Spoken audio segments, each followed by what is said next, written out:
Prolotherapy and PRP are both beneficial for pain and dysfunction in knee osteoarthritis. Prolotherapy and PRP have similar profiles in what they can treat.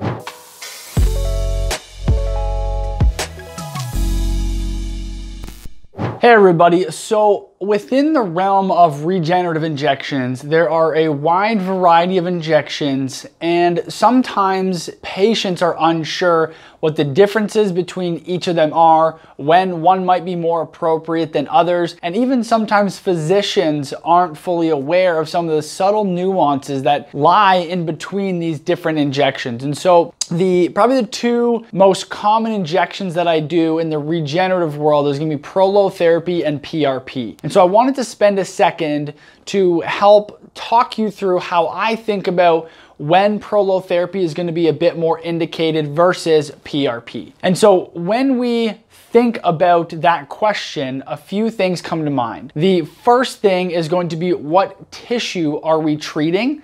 And what pathology are we treating? And so what I mean by that is there's different tissues that we can treat with the regenerative injections. We can treat tendons, we can treat ligaments, we can treat nerves, we can treat joint spaces. Those are kind of the main tissues that we're gonna be treating. Also fat pads. And then on the other side, it's what's the pathology? Are we dealing with an acute inflammatory? Are we dealing with more of a chronic degenerative condition? Those are kind of the two big buckets that kind of put them into. But then there is also this kind of chronic degenerative plus inflammatory condition, which is going to be things like osteoarthritis of a particular joint.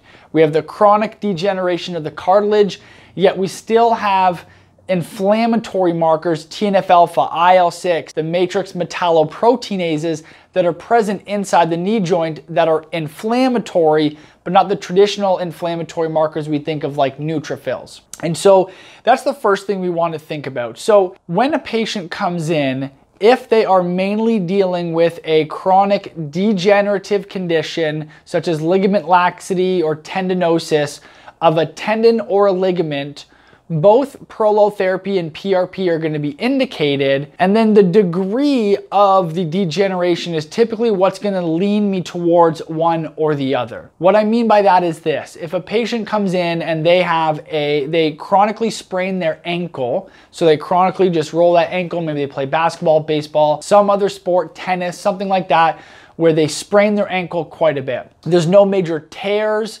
there's no major joint issues, it's mainly just that they have this ligament laxity in the ligament. Both prolotherapy and PRP are going to be effective for this patient. However, when we look at the invasiveness and the cost difference between the two, it's usually more cost effective to go down the route of prolotherapy treatments and do kind of 1 to 2 to 3 of those versus going to the PRP treatments. However, if the degeneration is pretty significant, so let's say, for example, we have severe degeneration in the supraspinatus tendon, it's been going on for a long time, there's fatty infiltration now in the tendon, there's some small partial tears, some micro tearing, those situations, it's going to be more beneficial long-term to look at the PRP side of things, because the cost-benefit ratio is going to lean more towards the PRP. So we've kind of got that thing there framed out. Now, when we look at the joint degeneration, so our osteoarthritis. So again, we've got this chronic degenerative yet acute inflammatory condition of the knee joint. And so the research shows us that both prolotherapy and PRP are going to be beneficial for osteoarthritis.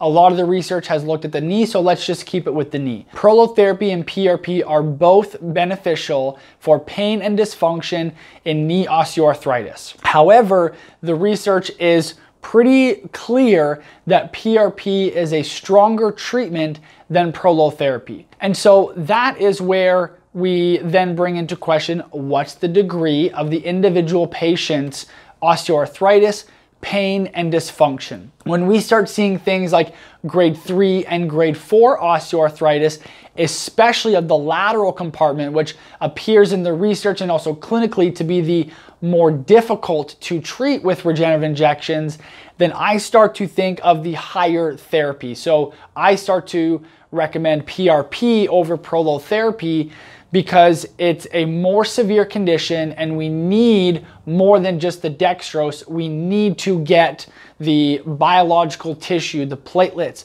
the growth factors, all those cytokines, things like that in the knee joint to help modulate the immune system and the immune component, the inflammatory component of inside the knee joint, which works very differently than just doing a dextrose prolotherapy solution. If a patient comes in and it's just a mild grade 1, maybe even grade 2 osteoarthritis, then we can stick more towards the prolotherapy unless there's other things that are leaning us more towards the PRP. Some patients will ask if we combine the two. So if we do prolotherapy and PRP in the same treatment, and currently the research is suggesting that if we use high concentrations of dextrose in the syringe with the PRP, we're actually damaging the PRP, causing it to lose its efficacy. And so we don't mix them in the same syringe. Traditionally, or typically, I don't do prolotherapy for the ligaments and then PRP for the joint spaces,